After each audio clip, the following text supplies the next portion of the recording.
Amados hermanos, en la fe bendita de nuestro Señor Jesucristo, paz a vosotros. Tengan la bondad de sentarse, mis hermanos, para que podamos comenzar con el estudio de la escuela sabática de esta mañana. Vamos el día de hoy a estudiar una escuela relacionada con una hija de Jacob. Anteriormente habíamos visto a Lea y el día de hoy nos corresponde este estudio de Dina, que tenemos entre paréntesis su significado, que es juicio, mis hermanos. Tenemos un objetivo a analizar que dice de la siguiente manera: tomar conciencia de la gran responsabilidad que tenemos como padres para encauzar a nuestros hijos por el camino de bien y así prevenirlos de las grandes males que nos amenazan. Ese es el objetivo que tiene esta escuela sabática, mis hermanos, para que lo tomemos en cuenta. Yo creo que uno de los temas principales que se van a tocar a lo largo del material exegético, pero también tenemos otros temas, mis hermanos. Vemos, y esto me estoy adelantando un poco solamente como un resumen, digamos, de esta escuela sabática. Vemos la primera parte, que es el poder guardarnos del mal, el poder mantener este límite con respecto a nuestra interacción con aquello que nos rodea, que en este caso pues es el mundo realmente secular.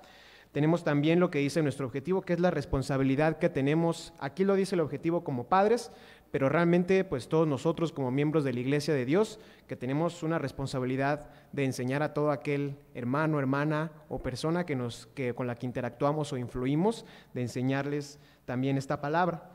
Y también existe al final de este material exegético el tema del perdón y la misericordia, que hubiera sido realmente uno de los valores, de las virtudes que ejerciéndose en Leví y en Simeón hubieran cambiado también el curso de esta anécdota que tenemos, mis hermanos.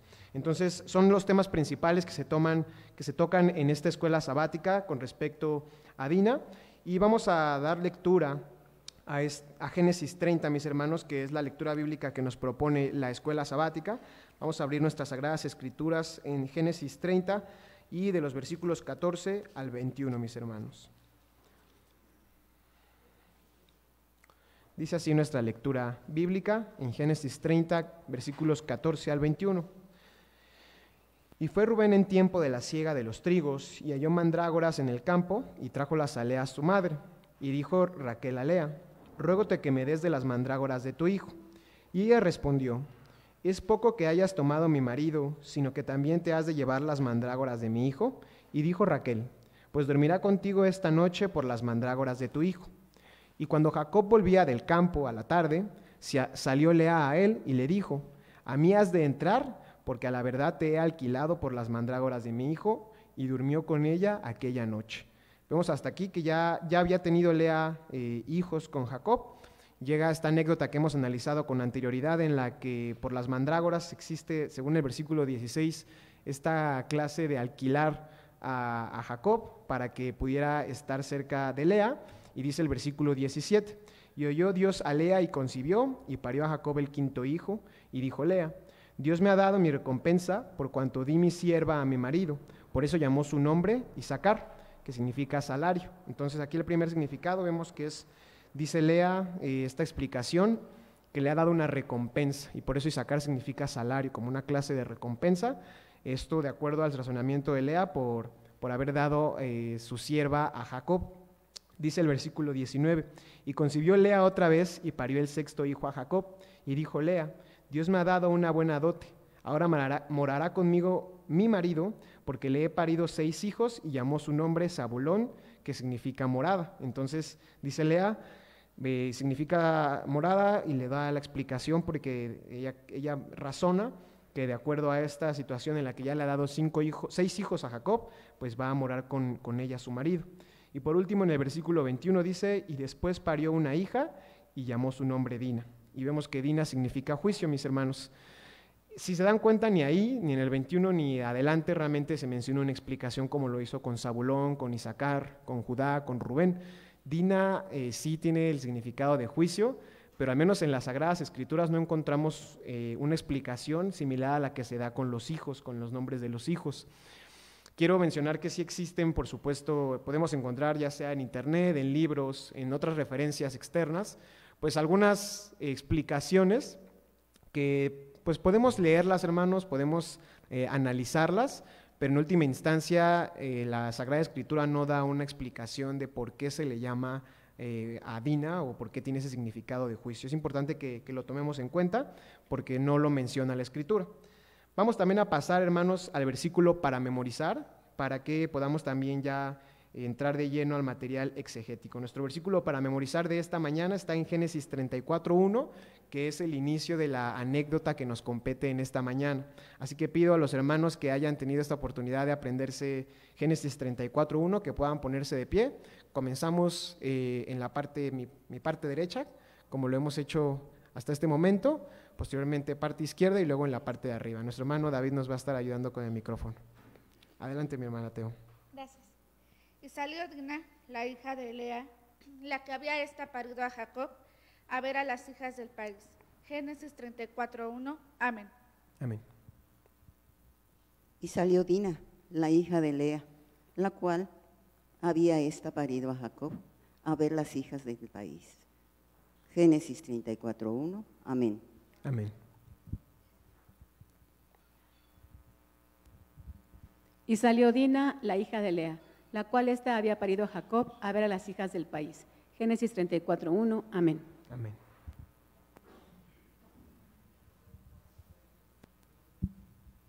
Y salió Dina, la hija de Lea, la cual había dado a Jacob, a ver las hijas del país. Génesis 34:1. Amén. Amén. Y salió Dina, la hija de Lea, la cual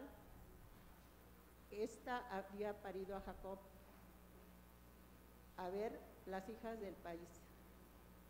Génesis 31. Amén.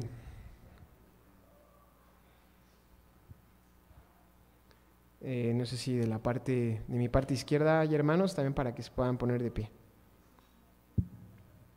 Y salió Dina, la hija de Lea, la cual había parido a Jacob, a ver las hijas del país.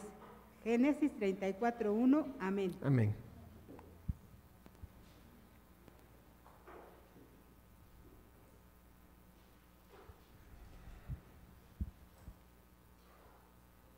Y salió Dina, la hija de Lea, la cual había parido a Jacob, a conocer las hijas del país. Génesis 34:1. Amén.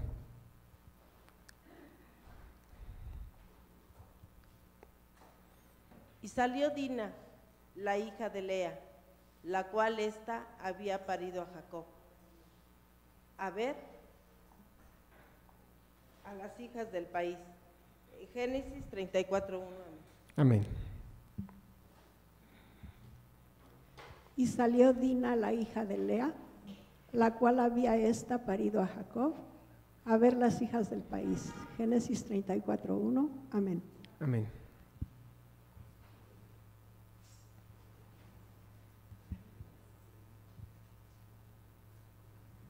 Pasa a vosotros, hermanos. Pasa a vos. Dice así.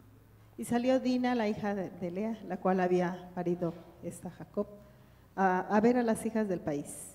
Génesis capítulo 34, verso 1. Amén. Amén.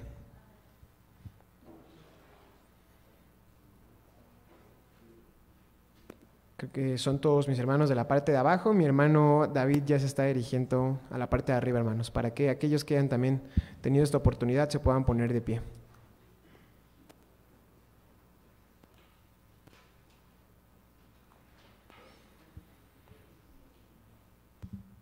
Y salió Dina, la hija de Lea, la cual había parido a Jacob, a ver las hijas del país. Génesis 34:1. Amén.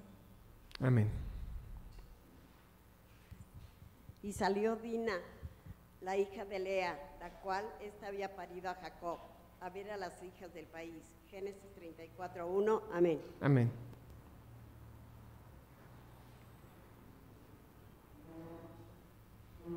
Y salió Dina, la hija de Lea, la cual había parido a Jacob, a ver a las hijas del país. Génesis 34:1. Amén. Amén. Y salió Dina, la hija de Lea, la cual había parido a Jacob, a ver las hijas del país. Génesis 34:1. Amén. Amén.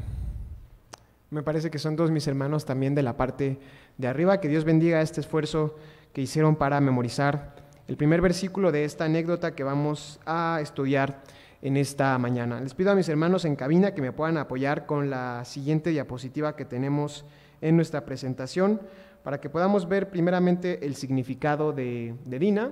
Vemos que el vocablo hebreo es justamente Dina o Diná, y tiene pues tres posibles traducciones. Primeramente es el femenino de la palabra juicio, de la raíz juicio. Entonces generalmente se suele traducir como juicio directamente. La otra, por implicación, también se le suele traducir como juzgada, incluso reivindicada en algunos casos. La otra es justicia, que también por lo mismo de que es el femenino de la palabra juicio, se puede transformar en la palabra justicia, mis hermanos. Eso es el significado, los tres significados que llegamos a encontrar del nombre de Dina. Insisto, no existe una explicación en la Sagrada Escritura sobre, como lo dice Lea, la razón por la que se le pone este nombre a Dina. Y hermanos, con respecto a esto también tenemos algunos datos importantes. Me gustaría que pasáramos a la siguiente diapositiva. Mencionar que no tenemos realmente mucha información con respecto a Dina en las Sagradas Escrituras. Las únicas referencias que realmente tenemos sobre Dina se encuentran todas en el libro de Génesis, particularmente en el capítulo 30, únicamente cuando se menciona esta lectura bíblica que tuvimos, pues que fue la séptima hija que tuvo Jacob con Lea. En el versículo 34, la anécdota que estudiaremos el día de hoy con Siquem. Y en el capítulo 46, en el versículo 15, mis hermanos, únicamente pues igual la mencionan como parte de los hijos de Jacob. Realmente es todas las referencias que tenemos en la Biblia sobre Dina, pero pues los datos que tenemos y que podemos sacar ahí, pues únicamente que fue la séptima hija que tuvo Jacob con Lea. Pues no podemos ver una referencia acerca de su descendencia en la Escritura, y tampoco podemos sacar quizás muchas conclusiones con respecto a rasgos de carácter muy reveladores, como quizás con otros personajes como Simeón, Leví u otros hijos de Jacob, que de acuerdo a ciertas anécdotas también tenemos un poco más de información. Podemos recalcar pues lo que parece ser la curiosidad, que también vamos a leer en el material exegético de esta mañana, pero más allá de eso no menciona mucho más de los rasgos de carácter que podría tener Dina. Existen algunos escritos ciertamente sobre Dina, incluso novelas que se han hecho a partir de estos escritos, pero realmente en la Escritura no tenemos esta situación. Vamos a pasar con el comentario que tiene mi hermano Israel para que también ya podamos empezar a leer el material exegético, mis hermanos. Definitivamente estamos abordando en estos temas de las mujeres en el cuaderno de esta temporada de estudios. Esta historia está contenida dentro del Midrash Vayatzé, ¿verdad?, que se estudia en el libro de Génesis. Miren, hermanos, desafortunadamente para algunas personas de la iglesia, ¿sí?, estamos hablando de judaísmo. Si vamos a analizar a las mujeres de la Biblia, del Antiguo Testamento llamado, ¿sí?, tenemos forzosamente que ingresar a las raíces hebreas. El Midrash es un libro que no es inspirado, son interpretaciones de los rabinos, cuentan las historias diferentes. Dice que Dina, que significa juicio, ¿verdad? Dice el Midrash que los señores estos los vecinos que tenían en ese momento llevaron mujeres para cantar y danzar, y Dina se le ocurrió salir curiosamente a ver qué estaba pasando, y pues le gustó la fiesta, se involucró con ellos, ¿verdad? Y finalmente este hombre la tomó, la engañó, le dijo que le iba a prometer todo. Esto que estoy hablando, hermanos, que quede claro, no está en la Biblia, son interpretaciones que ellos nos dan, ¿verdad? Porque sí es cierto, si lo leemos aquí en la Biblia, pues quedaría así como trunco, ¿no? Porque pues, ¿qué pasó? Y al último nos salen con que se murieron todos aquellos porque Leví y Shimón los fueron a matar, ¿no? Son historias de la Biblia, hermanos, que bien fueran candidatos para la revista Hola, ¿verdad? Porque son así como extraños para nosotros. Sin embargo, en el contenido hebraico, pues sí tiene un porqué, sí tiene un para qué, aunque no sea inspirado.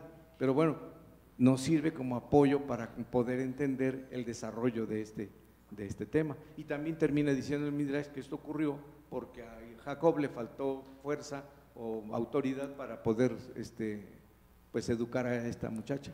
Muchas gracias, hermano Israel. Justamente es importante que leamos el día de hoy las distintas posturas que se han tenido justamente con respecto al Midrash, pues encontramos mucha más información respecto a lo que dice de manera acertada mi hermano Israel. Pues si leemos la anécdota del capítulo 34 de Génesis, muy poca información se nos da, hay muchas preguntas que pueden quedar sin responder en esta anécdota, y lo que conviene justamente es que las estudiemos, las analicemos y podamos siempre sacar lo mejor de la anécdota como un aprendizaje para cada uno de nosotros, como en su momento también lo hicieron pues estos rabinos, como una interpretación de esta historia.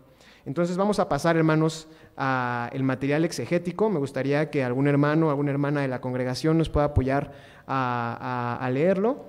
Vamos a leerlo de corrido para poder pasar al estudio propiamente.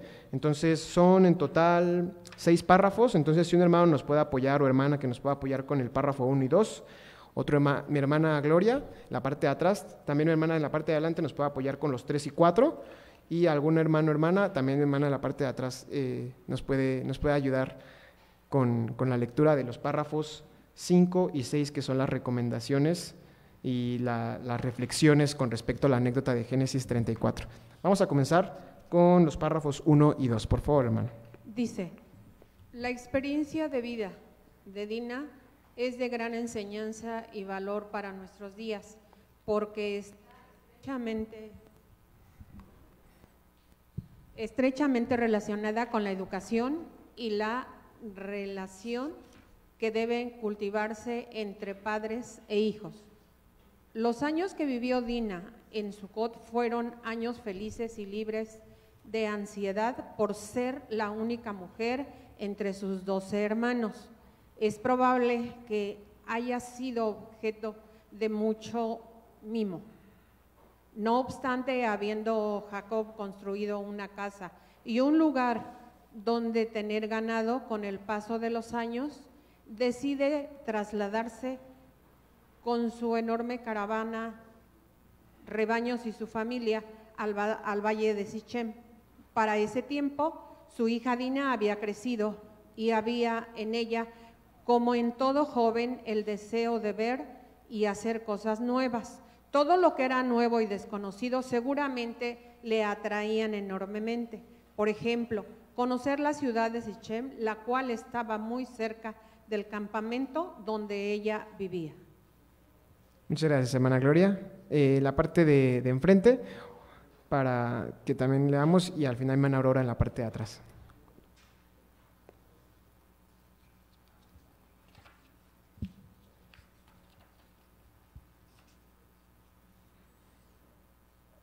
Dice: como era difícil negarle su deseo, Dina salió de la tienda de su madre con el propósito de ver el mundo y descubrir sus estilos y costumbres por sí misma.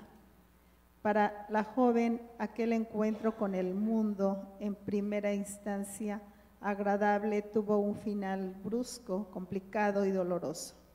Cuando Sichem, hijo del príncipe Hamor, Ebeo, vio a la atractiva Dina, se enamoró de ella y la deseó tanto que la tomó, acostándose con ella y la deshonró. Como consecuencia de esto, los hermanos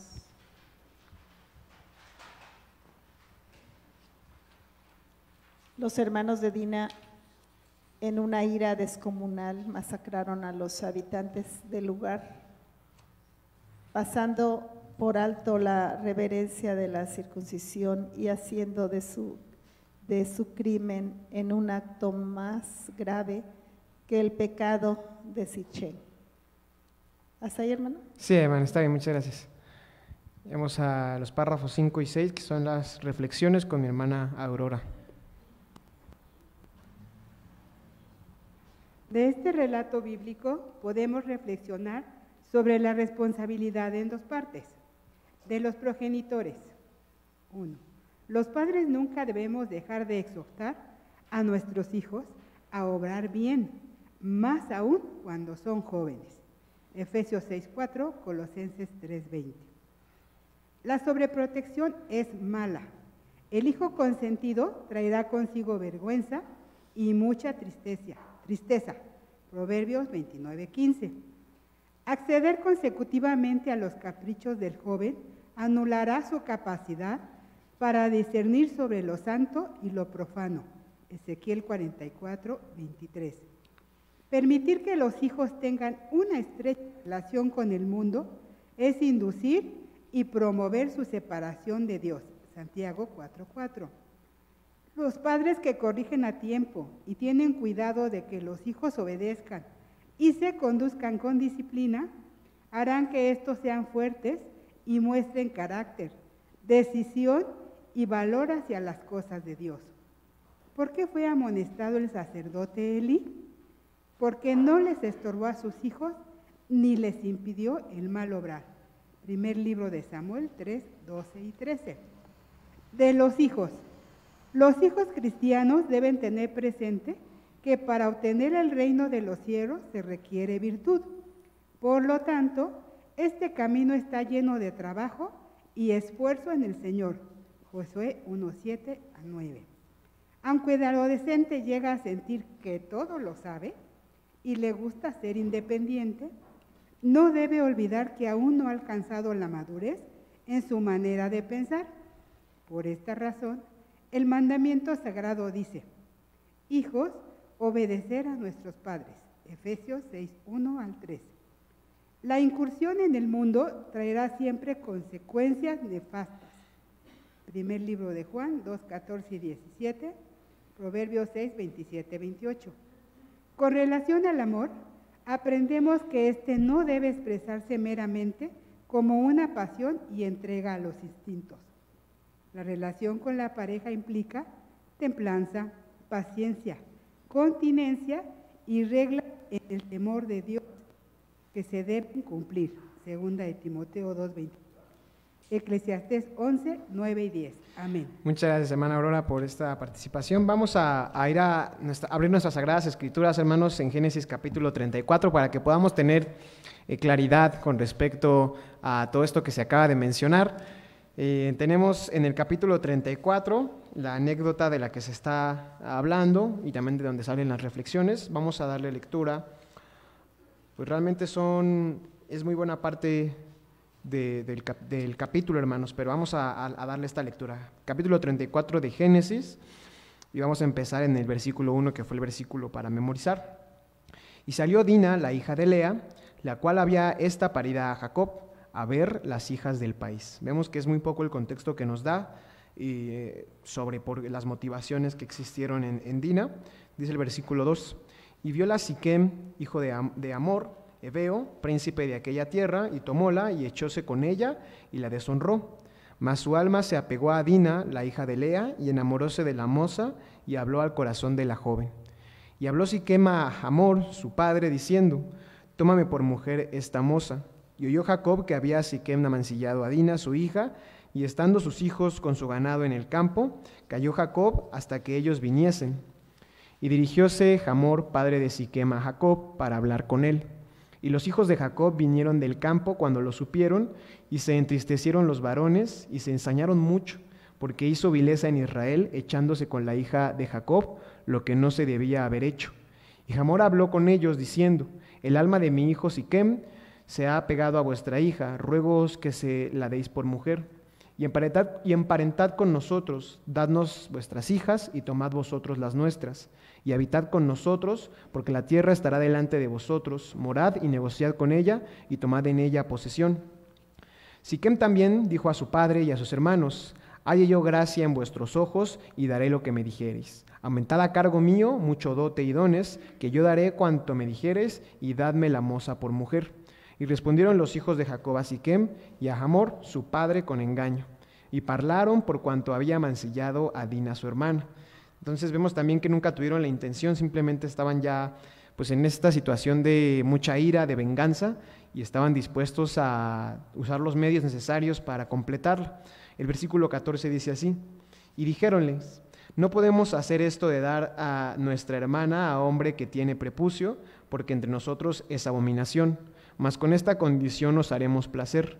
Si habéis de ser como nosotros, que se circuncide entre vosotros todo varón. Entonces os daremos nuestras hijas y tomaremos nosotros las vuestras, y habitaremos con vosotros y seremos un pueblo. Mas si no nos prestareis oído para circuncidaros, tomaremos nuestra hija y nos iremos. Y parecieron bien sus palabras a Hamor y a Siquem, hijo de Hamor.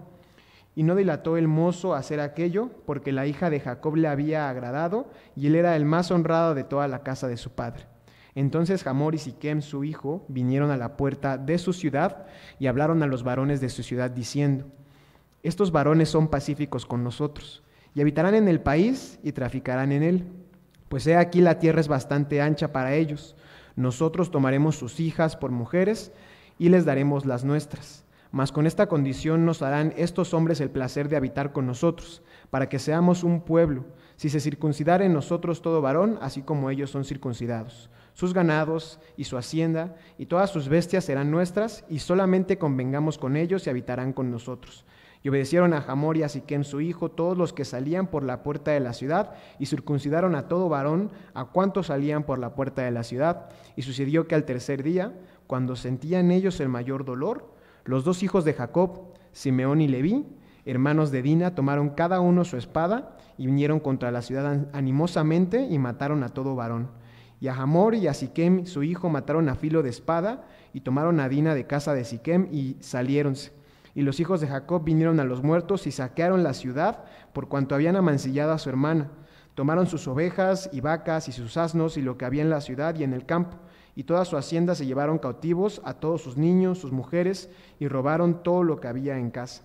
Entonces dijo Jacob a Simeón y a Leví: habéisme turbado con hacerme abominable a los moradores de aquesta tierra, el cananeo y el fereceo, y teniendo yo pocos hombres, juntaráse han contra mí, y me herirán, y seré destruido yo y mi casa. Y ellos respondieron: ¿había él de tratar a nuestra hermana como a una ramera? Amén. Ese es el relato, es todo el capítulo 34, hermanos. Podemos sacar también algunas conclusiones, como el hecho también de que, de acuerdo al versículo 27, el versículo 26 también nos dice que se llevan a Dina. Entonces, cuando sucede esta anécdota, Dina realmente no había regresado después de haber salido a ver a las hijas, en este caso al valle de Siquem. De alguna manera la tenían pues cautiva. Tampoco se da esta información aquí en la Biblia, pero bueno, sí se alcanza a ver que ya cuando ellos van a la ciudad, pues es cuando la recuperan. Entonces esto sí se alcanza a ver en el relato, y pues también al final el desenlace violento y también la forma en la que Jacob de alguna manera amonesta a Simeón y Leví por estas acciones. Hermanos, yo creo que hay 3 puntos, como lo mencionaba al inicio, y también lo menciona nuestro cuadernito como parte de las reflexiones. Primeramente, lo que vemos al inicio de la anécdota, la curiosidad que puede existir ciertamente en Dina, y con respecto a esto, quisiera que analizáramos el hecho de que unos versículos antes vemos la anécdota porque tenían poco tiempo realmente de haber llegado ahí. Dice el versículo 18 del capítulo 34. Dice, vamos a leer desde el 17 en adelante. Y Jacob se partió a Sucot y edificó allí casa para sí, e hizo cabañas para su ganado, por tanto llamó el nombre de aquel lugar Sucot. Y vino Jacob sano a la ciudad de Siquem, que está en la tierra de Canaán, cuando venía de Padán Aram, y acampó delante de la ciudad, y compró una parte del campo donde tendió su tienda, de mano de los hijos de Hamor, padre de Siquem, de 100 piezas de moneda. Entonces ya había habido un trato previo de Jacob con Siquem y Hamor. Si vemos antes, ya había comprado, en este caso dice que una parte del campo por estas 100 piezas de moneda, y dice que incluso ahí erige un altar y le dice que es el Dios de Israel. Entonces ya había habido un trato, ya llevaban quizás ahí un momento, pero era un lugar nuevo. Mencionaba también el cuadernito al principio, pues que existe esta situación en la que Dina, dentro de pues todas las situaciones nuevas que existían en este nuevo lugar al que llegaban, pues tenía esta situación. Yo creo que en nuestros días, hermanos, todavía tenemos algo similar, en el sentido de que pues vivimos en un mundo secular casi en su mayoría. Realmente es más probable que si encontramos en la calle a alguna persona, es más probable que no pertenezca a la iglesia a que pertenezca. Y sin embargo, el llamado no es que no salgamos de nuestras casas o que no salgamos de aquí de la iglesia, hermanos. Yo creo que sería realmente poco práctico o imposible que cada uno de nosotros se pudiera quedar en nuestras casas. Entonces, quisiera que no tomáramos de ese lado quizás el hecho de la enseñanza que dice que Dina sale a conocer a las hijas del país como algo que no tengamos que salir, digamos, afuera. No creo que sea realmente la enseñanza, sino más bien que procuremos siempre que salgamos, siempre que estemos afuera y en cualquier momento de nuestra vida realmente tengamos esa oportunidad de guardarnos del mal, como lo dice también aquí Juan 17:15. Mi hermano Israel tiene una participación, permítame nada más que mi hermano David se pueda acercar para que podamos continuar también con este. Mi hermano Jair.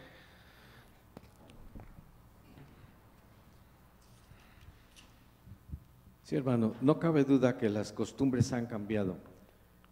A veces escucho a los jóvenes que dicen, queremos que venga el hermano ministro fulano de tal para que nos hable sobre el noviazgo. Hermanos, en la Biblia no existe el noviazgo. ¿Por qué? Porque era otra cultura diferente a la nuestra. Allá había compromiso, ¿sí? El hijo se enamoraba de cierta muchacha y le decía al padre, quiero que tomes por mujer a esta muchacha. Y a veces la pobre mujer ni conocía al joven. Entonces iba y le pedía a la mujer y tenía que trabajar 1 año, fue el caso de María y José. Tenía que trabajar por 1 año según las costumbres hebreas y al año tenía que ir por ella porque él ya había construido su casa.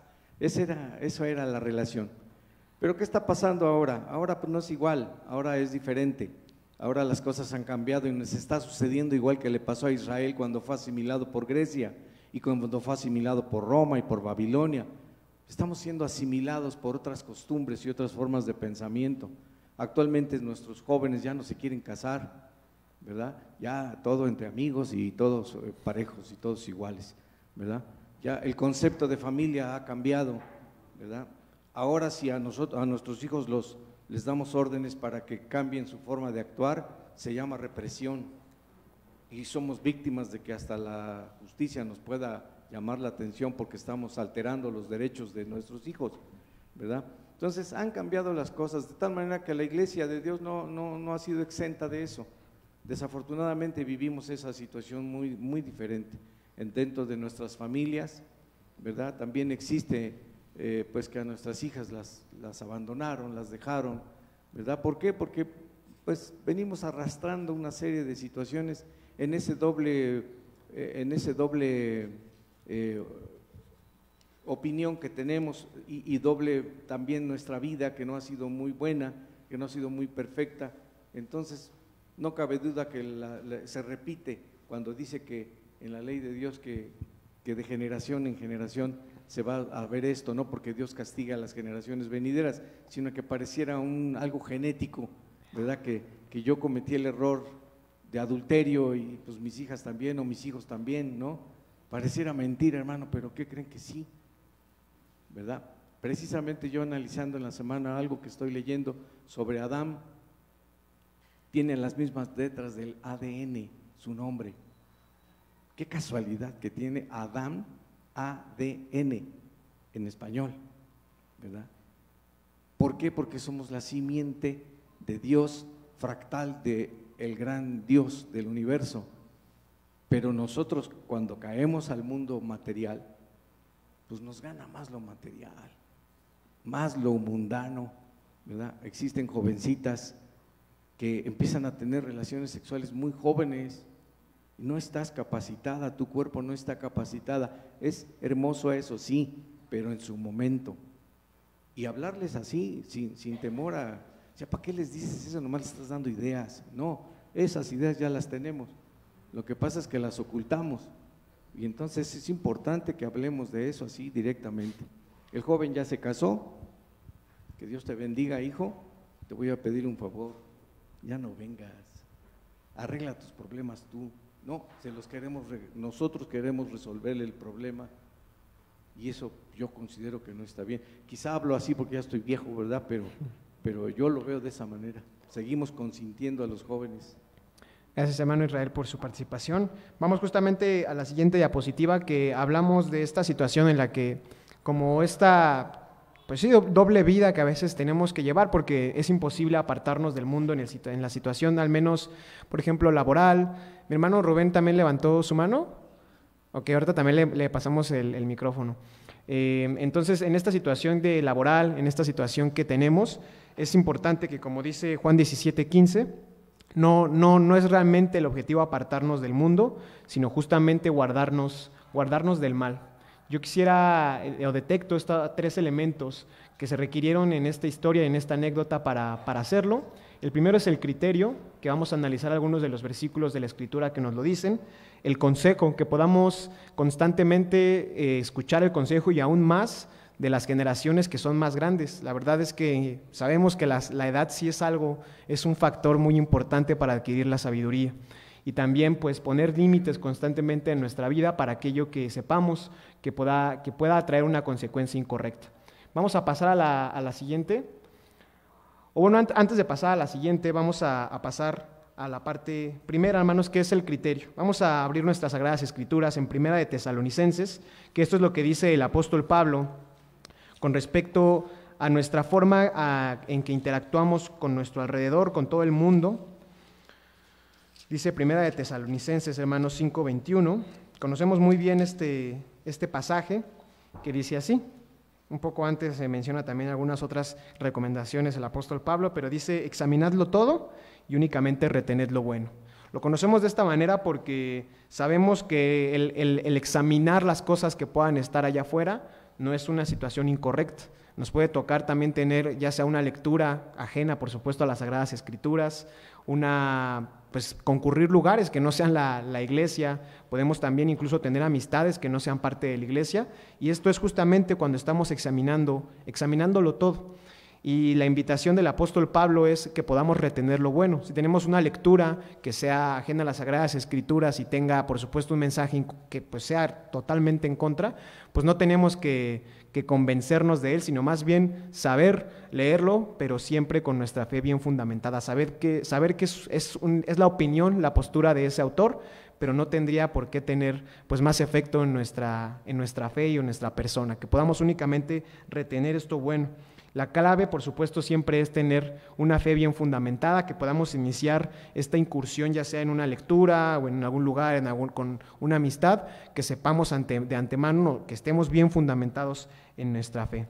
También, hermanos, me gustaría que viéramos lo que dice, ya lo tenemos en nuestro versículo para memorizar, que es Génesis 34:1, pues dice incluso en nuestro cuadernito que este relato de Dina saliendo a ver a las hijas del país sale de la curiosidad. La verdad es que lo más probable es que sí, hermanos, incluso aunque no nos menciona las motivaciones, ciertamente el texto sagrado no nos menciona pues algo particular de las motivaciones, sí es muy probable que haya sido la curiosidad. Incluso lo que dice el cuaderno es que es algo normal en todo joven, en todo adolescente, son etapas quizás en las que existe ese tipo de curiosidad, y realmente la curiosidad en sí misma no es el problema. El ser humano por sí mismo, por naturaleza, es curioso, nos da este deseo de conocer otras cosas. Por supuesto, ahí es de nuevo cuando tenemos existe la advertencia, también que podamos hacerlo incluso de antemano. Hay gente que podría decir que al decirlo, examinarlo todo, cualquier situación es lícita y solamente después de hacerla, considerar con qué nos quedamos. Conocemos que no es el caso para todo, hay cosas que simplemente podemos de antemano decir que no es necesario hacerlas, y es donde llega de nuevo el criterio. Podemos analizar con detenimiento qué es lo que nos conviene hacer. Eso es algo importante con el criterio. Existe esta frase que también me mencionaba mi madre en la mañana, que los mejores dados son aquellos que no se juegan. A veces existen situaciones en las que no vale la pena realmente salir. Yo quisiera que nos quedáramos también con el hecho de que creo poco probable que podamos poner toda la carga de pues, la anécdota completa, el hecho de que se haya abusado de Dina, el hecho de que después Simeón y Leví hayan pues, hecho esta situación con los habitantes de la ciudad, pues todo eso no podemos ponerlo sobre los hombros de Dina. Ella tuvo una participación en el sentido pues, de salir justamente a conocer la ciudad, y justamente en eso en lo que tenemos nuestra intervención es donde podemos mejorar. En este caso, quizás analizar de antemano si lo mejor puede ser salir o no salir. En este caso, Dina, aparte de que sale y no sabemos las motivaciones, lo más probable es que haya salido sola, porque también es como se da el suceso del abuso de Siquem. Entonces, con respecto al criterio, el poder adelantarnos un poco antes a analizar los resultados de una situación y poder hacer una decisión que esté basada justamente en el criterio, que sepamos si nos conviene o no nos conviene y gracias a eso tomar una mejor decisión. El otro, hermanos, es el consejo. Veíamos la segunda parte, que es el consejo y que también nos lo menciona el cuaderno, que es importante que tengamos a la mano siempre pues el consejo, ya sea de personas que consideremos de confianza, que consideremos que pueden aportarnos esta sabiduría. Y yo creo que realmente no existe una edad en la que lleguemos a la plenitud de la sabiduría, o sea que independientemente de si seamos jóvenes o seamos pues más grandes, siempre puede ser importante adquirir el consejo de alguien cercano que conozcamos que nos puede aportar. Es cierto, hermanos, dice Proverbios, que es uno de los libros donde más podemos encontrar consejos de nuestro Dios, Proverbios capítulo 2. Es muy cierto que hay edades en las que nos puede ser particularmente útil el consejo y suelen ser las edades más chicas, es normal, y yo creo que también nuestros padres son aquellos que nos suelen dar ese consejo constantemente. Capítulo 2 de Proverbios, en su versículo 11, dice así: el consejo te guardará, te preservará la inteligencia. Dice de esta manera: para librarte del mal camino, de los hombres que hablan perversidades, que dejan las veredas derechas por andar en caminos tenebrosos. El consejo, hermanos, nos puede ayudar justamente, ya venga de un padre, de un amigo cercano que quizás sea más grande o incluso de nuestra edad, que nos puede ayudar, dice de esta manera Proverbios 2, en el versículo 12, nos puede librar del mal camino y de los hombres que hablan perversidades.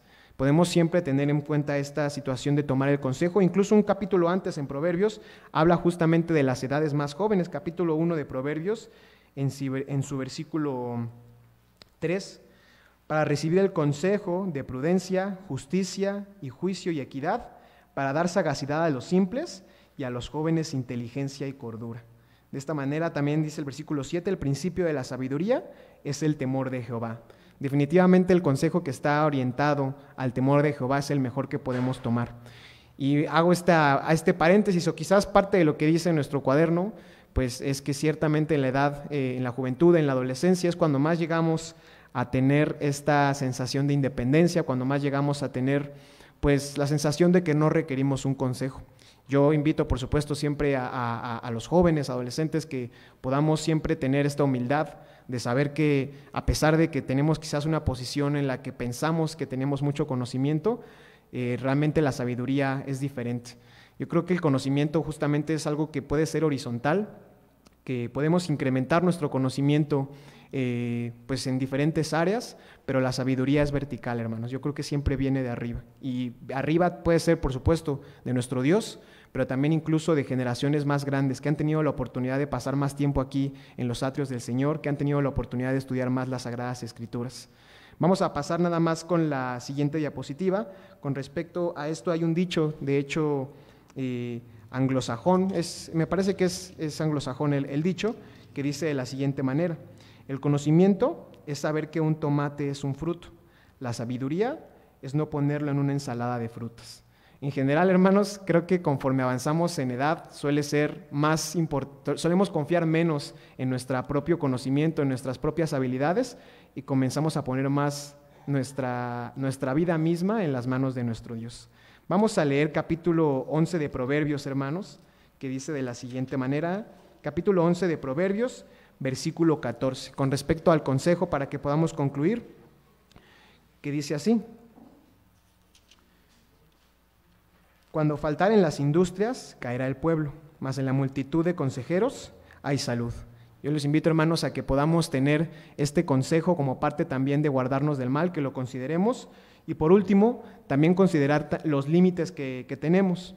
Dice Santiago 4, hermanos, nos lo menciona nuestra lectura en el cuaderno, lo menciona como parte de las reflexiones. Santiago capítulo 4, versículo número 4.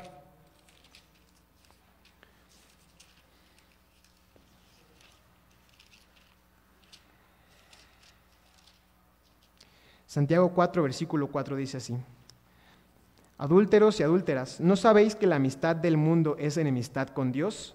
Cualquiera pues que quisiere ser amigo del mundo se constituye enemigo de Dios. Amén. Aquí, hermanos, solamente poner atención en lo que dice, no significa que viviendo en el mundo estamos enemistados con Dios. Dice que la enemistad contra Dios es acercarte, ¿cómo se puede llamar tener una amistad? Pues es acercarte lo suficiente para llamarte amigo. Lo que dice el apóstol Santiago es que cuando nosotros sí tendemos a preferir todas las cosas que están afuera antes que las cosas de Dios, es cuando viene realmente una enemistad con Dios, precisamente porque las ponemos por encima, como una importancia, una relevancia mucho más grande que acercarnos a Dios. Solamente para que tengamos ese contexto, hermanos. A mí me gusta mucho la historia que viene en Génesis 39 y que conocemos seguramente muy bien, hermanos, con respecto a José. José en esos tiempos pues ya lo habían llevado a la casa de Potifar. Estaba en una nación 100% idólatra que no tenía conocimiento de Dios. Estaba en la casa, vivía en el seno de una familia pues cercana a Faraón y por tanto cercana a las costumbres egipcias. Dice Génesis 39. Estaba encargado de esa casa y por ende pues él estaba realmente rodeado de todas las situaciones que no eran con respecto a todo lo que él había aprendido en su niñez, en su adolescencia. Y leemos a partir del versículo 7 del capítulo 39. Y aconteció después de esto que la mujer de su señor puso sus ojos en José y dijo, duerme conmigo. Y él no quiso. Y dijo a la mujer de su señor, he aquí que mi señor no sabe conmigo lo que hay en casa y ha puesto en mi mano todo lo que tiene. No hay otro mayor que yo en esta casa y ninguna cosa me ha reservado sino a ti, por cuanto tú eres su mujer. ¿Cómo pues haría yo este grande mal y pecaría contra Dios? Y fue hablando ella a José cada día y no escuchándola para acostarse al lado de ella para estar con ella. Aconteció que entró él un día en casa para hacer su oficio y no había nadie y los de su casa allí en casa. Y asiólo ella por su ropa y diciendo, duerme conmigo. Entonces dejóla él su ropa en las manos y huyó y salióse fuera. Dice, a pesar de que vivía en una situación que él pudo haber cedido ante eso porque quizás era una costumbre en el país, él reflexiona sobre lo que él estaba fundamentado, que lo dice el versículo 9. Estaba considerando lo que pensaría Dios, no lo que podría pensar incluso su Señor, y dice que él haría un mal muy grande. José, incluso en el versículo 12, y eso es lo que me agrada de la anécdota, pues sabiendo que había un mal, decide alejarse por completo. Dice que incluso huye. Las cartas, por supuesto, sabemos que juegan en su contra en este sentido, pero José nunca cae en ese pecado. Simplemente huye y pone ese límite en su vida, hermanos. Y lo que me gustaría concluir con esta parte de guardarnos del mal es justamente con Juan capítulo 17, versículo 15, hermanos, para que tengamos en cuenta lo que dice nuestro propio maestro con respecto al hecho de vivir en una sociedad pues que no es parte que no suele tener estos principios. Dice Juan capítulo 17, perdón. Y vamos a leer el versículo 15, hermanos. Dice de esta manera, un poquito antes, lo que está hablando nuestro maestro, yo les he dado tu palabra y el mundo los aborreció, porque no son del mundo como tampoco yo soy del mundo. Y ahí la diferencia, el hecho de vivir en el mundo no significa que pertenezcamos, que seamos del mundo. No ruego que los quites del mundo, sino que los guardes del mal. Hermanos, esa es la invitación con respecto a la primera parte, que tengamos siempre la consideración de guardarnos del mal, que sepamos que no existe un error realmente en vivir en una sociedad secular, sino que podamos mantenernos siempre en esos límites, que podamos mantener el consejo y que también podamos mantener el criterio para tomar las decisiones correctas. Viene la otra parte, hermanos, que es la enseñanza, y es una cosa que viene en las reflexiones con respecto a Dina, y con respecto a los progenitores, lo mencionaba también mi hermano Israel. Dice que los padres nunca debemos dejar de exhortar a nuestros hijos a obrar bien, más aún cuando son jóvenes. Y yo aquí creo que es importante, y de hecho es parte del objetivo, la enseñanza siempre va a estar en el seno de toda nuestra doctrina, hermanos, porque no solamente es tenerla, escucharla, sino que podamos enseñar con ella. Y por supuesto aquí se menciona a los padres, porque son ellos quienes tienen una responsabilidad muy grande con los hijos, pero yo creo que cada uno de nosotros aquí presentes, hermanos, tenemos una responsabilidad con a toda aquella persona que nos rodea, aquel hermano que nos esté rodeando, porque se dice incluso que la persona más introvertida llega a influenciar hasta 10,000 personas en toda su vida. Entonces, incluso no hablando, hermanos, incluso no haciendo prácticamente nada, es posible que vamos a influenciar a una cantidad de personas en toda nuestra vida. ¿Por qué? Porque se observa quizás lo que hacemos, se observa los lugares a los que vamos, se observa todo esto y tenemos una influencia. Y por eso esta responsabilidad de la enseñanza también recae en cada uno de nosotros. Y por eso les digo también, primera de Timoteo, el apóstol Pablo, cada uno de nosotros, o quizás no todos, pero tenemos una influencia sobre el hermano que se sienta al lado de nosotros, sobre el hermano que quizás nos acompaña al final del culto, al principio del mismo, y también aquellos que han traído almas nuevas aquí a la congregación o a cualquier congregación de la Iglesia de Dios. A principio de su carta a Timoteo, el apóstol Pablo en su capítulo 2 le menciona esto a lo que él consideraba, lo que él veía en Timoteo.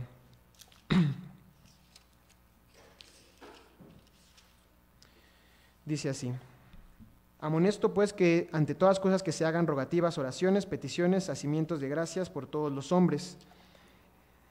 Es el capítulo 1, mis hermanos, perdonen, es 1 Timoteo capítulo 1, versículo 2, es el inicio de su carta y dice así: a Timoteo, verdadero hijo de la fe, gracia, misericordia y paz de Dios nuestro Padre y de Cristo Jesús nuestro Señor. Aquellos que han traído almas nuevas aquí a la congregación o a la iglesia de Dios tienen esta responsabilidad, como lo dice Pablo a Timoteo, que son quizás no hijos biológicos, pero son hijos en la fe. Y llegamos a tener hijos en la fe no solamente a través de traerlos, sino a veces hay hermanos, hermanas que pueden ver a uno de nosotros como una inspiración. Quizás esa fue la inspiración por lo que el hermano llegaba más temprano, porque veía que esa hermana siempre, desde mucho antes, estaba lista. Porque también quizás un pequeño, ellos son los que a veces observan más este ejemplo, pueden decir, ese hermano que siempre se sienta en aquella banca está participativo, siempre está buscando leer la Escritura. Realmente todos tenemos esta responsabilidad y llegamos a tener hijos en la fe, y nuestra responsabilidad, por supuesto, es la de que podamos enseñar. El objetivo de la escuela sabática menciona de los padres a los hijos. Yo creo que obviamente es una responsabilidad también muy importante, lo dice Efesios 6 del 1 al 4. Primeramente que como padres pues es importante que debamos amonestar a nuestros hijos. En parte de la enseñanza de la anécdota es que en esta quizás aplomo que existe, puede existir más oportunidades de que un hijo tenga el buen camino. Y como hijos que quizás todavía no tenemos la oportunidad de ser padres, seguramente que tenemos el ejemplo de nuestros padres mismos que nos han dado pues una enseñanza en particular. Sabemos que aquellos objetivos que hemos llegado a tener pues ha sido gracias a eso. Creo que es importante, hermanos, en este punto de la enseñanza, primeramente lo que dice el principio de este cuaderno, que es la perseverancia. Dice así: nunca se debe de dejar de exhortar a nuestros hijos. En el caso de los hermanos, nunca debemos de dejar exhortar a aquellos hermanos que nos acompañan, a aquellos hermanos a los que podamos llegar a influenciar. Es muy cierto, hermanos, que pueden llegar momentos en los que sintamos que no se nos escucha, o momentos que pueden ser difíciles en la enseñanza, pero creo que la perseverancia es uno de los valores que más podemos rescatar al momento de enseñar. Y el otro valor es la proactividad. Es importante que tengamos siempre en cuenta la oportunidad de adelantarnos a la enseñanza. Por ejemplo, también algo que se menciona en la anécdota es que ya existía de antemano, Simeón y Leví ya estaban planeando, y lo leíamos, ya estaban planeando desde el principio que habló Hamor y Siquem con ellos, que nunca tuvieron la intención realmente de entregar a Dina. Desde el principio se veía su intención, y lo dice así la Escritura, de engañar únicamente a Siquem para poder vengarse de ellos. Ahí existe justamente la proactividad en la enseñanza, que si detectamos una situación que es incorrecta, podamos nosotros adelantarnos. En este caso ya se existía el precedente, ya se sabía de alguna manera que Leví y Simeón no tenían pues una buena intención, y pudo existir esta proactividad de adelantarnos a una situación que llegó a escalarse muchísimo en la violencia. Hay algunas enseñanzas que encontramos en la Escritura, hermanos. Por supuesto, por cuestiones de tiempo es bueno que las dejemos como una lectura para la casa, pero por ejemplo, con respecto a la proactividad, encontramos el relato que se encuentra en Josué 24, del 1 al 14. Josué había estado todo este tiempo ya conquistando la tierra junto con los israelitas. Ellos ya habían probado pues el poder de nuestro Dios, ya sabían que los acompañaba, y sin embargo al final de este libro, que es Josué 24, Josué se toma un momento para detectar que existían dioses ajenos delante pues de todo el pueblo.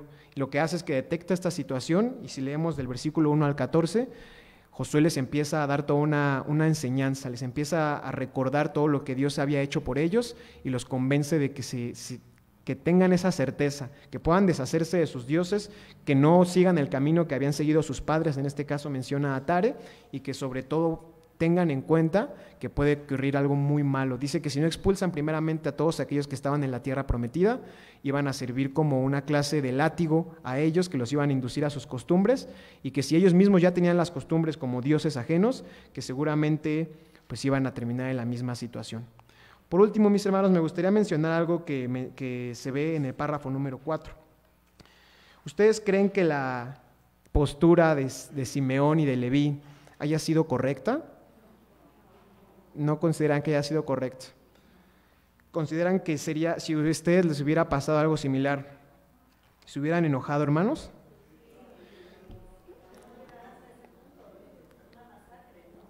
Claro. Ese es el punto medular del final de esta escuela sabática, hermanos. Que a veces es necesario empatizar un poquito, porque es cierto, Simeón y Leví estaban encolerizados, y yo me puse a pensar y dije, qué difícil situación, era algo muy, muy complicado. Si hoy en día, si pasara algo así, un abuso, seguramente estaríamos muy enojados. En aquel entonces era todavía una falta mucho más grande, era algo que se reservaba para muy importante, básicamente, y era algo que leía también, que una mujer que ya no fuera virgen, simplemente era muy difícil que encontrara una situación de matrimonio, y en ese entonces era una sociedad en la que la mujer era particularmente vulnerable ante pues, todas las reglas, la cultura que existía.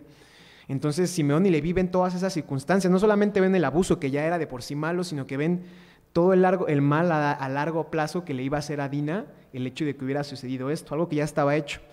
Yo creo que justamente como ustedes acaban de mencionar, el problema no fue la ira, porque creo que cada uno de nosotros nos enojaríamos muchísimo en eso. Nosotros tenemos una reacción complicada, pero el problema fue que Simeón y Leví no lograron dejar esa circunstancia, no lograron dejar fluir también el enojo y la ira para llegar pues a no actuar en este mismo estado de ira, de estar encolerizados. Dice Efesios 4, mis hermanos, algo con respecto a esto. Seguramente lo conocemos, es también un pasaje que hemos leído en muchas ocasiones. Efesios 4, mis hermanos, y es un pasaje paralelo también a Salmos 4:4, y dice Efesios 4, versículo 26, airaos y no pequéis, no se ponga el sol sobre vuestro enojo. El problema aquí dice Pablo es correcto, o más que correcto, es normal. Puede ser normal que podamos airarnos, que podamos enojarnos, pero no permitamos que este enojo se prolongue tanto que nos lleve a considerar. Vemos en el caso de Simeón y Leví, primeramente que vieron un engaño. El engaño pues ya era malo en sí mismo. De este engaño se valieron desgraciadamente de pues algo que era parte de la señal del pacto, y lo dice así también en el cuaderno, que de alguna manera existe pues un poco de menosprecio ante esa señal del pacto. Es verdad que ellos no buscaban realmente que ellos se comprometieran con Dios, y es probable que la misma ciudad de Siquem no lo hiciera con miras a hacer una señal con Dios, y aún así el hecho de utilizar un elemento que era parte del pacto con nuestro Dios hizo que pues fuera un menosprecio a esta señal. Posteriormente hacen una matanza pues a gran escala, porque dice que toda la ciudad cae a filo de espada, incluye por supuesto a Siquem y a Hamor, pero se van incluso a personas que ni siquiera estaban relacionadas con el problema. Y por último vamos a leer lo que dice Jacob en Génesis 49, cuando comienzan las bendiciones de Jacob a sus hijos. A Simeón y a Leví en particular les da una amonestación muy grande, algo que reflejaba pues en lo que hasta el final de su vida Jacob recordaba esto como un error muy grande que habían tenido, un revés que tenían tanto Simeón como Leví. Capítulo 49 de Génesis, versículo 5. Simeón y Leví, hermanos,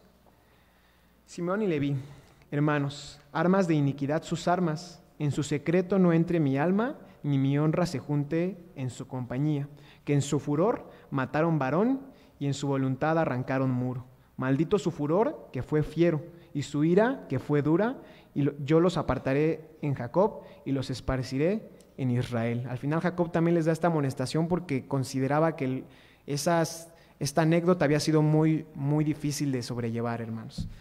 Al final es una invitación también a que podamos, por supuesto, empatizar con respecto a esto, que podamos tomar el ejemplo, que cuando llega a haber una situación tengamos la capacidad de tener el perdón y la misericordia.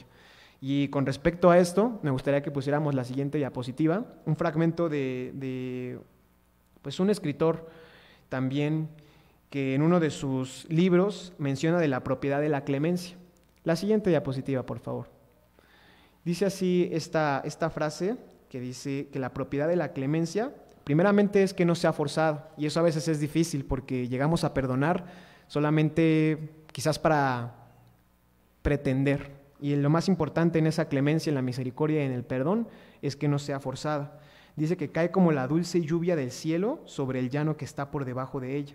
Y dice además algo, hermanos, que nos debe motivar mucho a acercarnos al perdón. Es 2 veces bendita. Primero porque bendice al que la concede, a cada uno de nosotros cuando somos capaces de perdonar, porque evitamos una situación mayor, y también bendice, por supuesto, a aquel que la recibe, que libera su alma, libera su ser de esta falta que había cometido contra nosotros. El problema, y vamos a la siguiente diapositiva, es que el perdón definitivamente es muy difícil. Dice C.S. Lewis, que se hablaba aquí en Pascua, recuerdo mi hermano Ariel que hizo una plática con respecto a este escritor que escribió las Crónicas de Narnia, y sabemos con respecto a lo que nos decía nuestro hermano Ariel, que tuvo en miras pues una inspiración en la Biblia con respecto a toda la historia. Dice así este escritor: todos piensan que el perdón es un concepto encantador y es algo de lo que podemos hablar mucho hasta que tenemos algo que perdonar. A veces es necesario que empaticemos y podamos ponernos en esa situación, y lo más importante, en el momento en el que llega pues la oportunidad, si lo queremos ver de esa manera, de perdonar, que recordemos eso, que a veces hablamos mucho, pero tenemos que considerar la oportunidad de poder perdonar a aquellos que nos ofenden. Yo creo que el perdón, el haber podido perdonar a aquellos que estaban en esa ciudad, a Siquem, a Hamor, hubiera dejado la anécdota así, con un mal sabor de boca definitivamente, porque ya estaba hecho el daño, pero hubiera permitido que se cortara pues la parte que yo creo que fue todavía mayor, que llegaron a transgredir aún más el mandamiento con todos los hechos que sucedieron.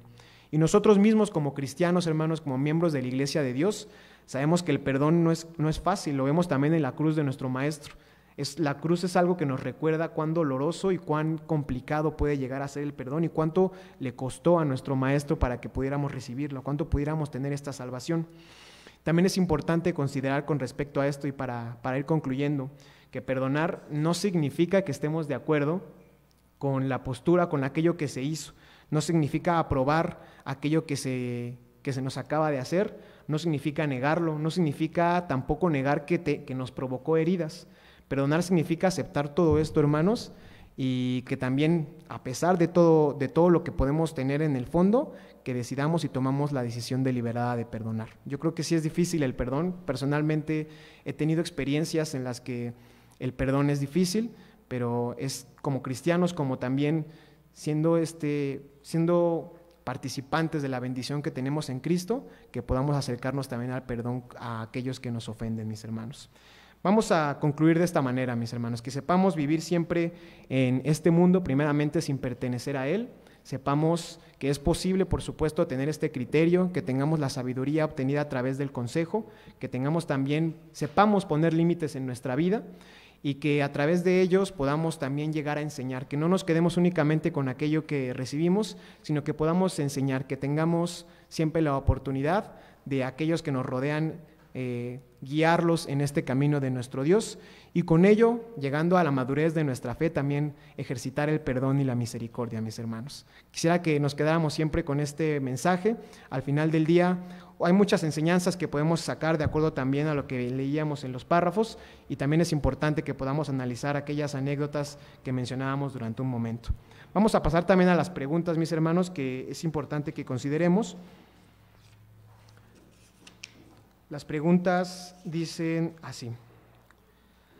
La pregunta 1 dice: ¿el enojo de los hermanos de Dina, Simeón y Leví se puede justificar? Veíamos que el enojo en sí mismo no hay tanto problema. El problema son las obras que llegamos a cometer. Entonces, sus obras salidas del enojo no se pueden justificar. La pregunta número 2 dice así: ¿qué actos se pueden cometer cuando no se controla la ira y cuál es su consecuencia? De acuerdo a lo que vemos en Génesis 34, 25 y 30, Proverbios 19 y 19, pues los actos vemos que incluso incluyen una matanza, ¿no? Incluso incluyen pecados muy graves, y aquello que nos pueden traer, de acuerdo a Proverbios 19 y 19, son penas y muchos males. Dice la pregunta número 3: ¿Qué traerá consigo el hijo consentido? Proverbios 29:15 y 10:1, pues dicen estos pasajes que es la vergüenza y también la tristeza, hermanos. En general es algo que pueden traer.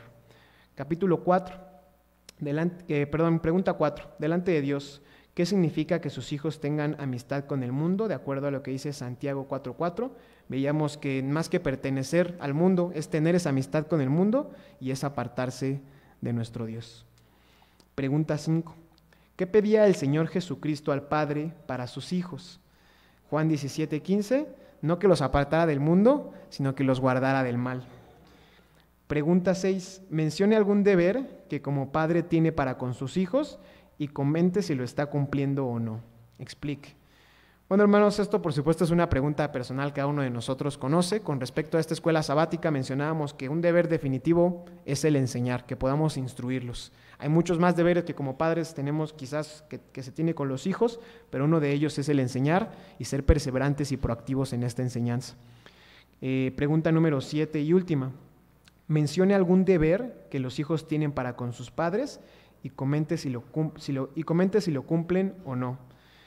También es en una situación personal, hermanos. Veíamos que también de acuerdo a la enseñanza y a Efesios 6 del 1 al 4, pues que escuchemos el consejo, que podamos como jóvenes, adolescentes o simplemente sujetos a nuestros padres, que podamos escuchar aquello que nos dicen, porque seguramente siempre viene del amor, como también nuestro Padre Celestial siempre nos amonesta a través del amor. Mis hermanos, ha sido la escuela sabática de esta mañana. Siempre la oportunidad es que podamos edificar nuestro espíritu, que podamos siempre continuar con la oportunidad de acercarnos a nuestro Dios a través de la enseñanza, pero también a través de otros muchos valores como el perdón y la misericordia. Mi deseo es que el Señor los bendiga y paz a vosotros.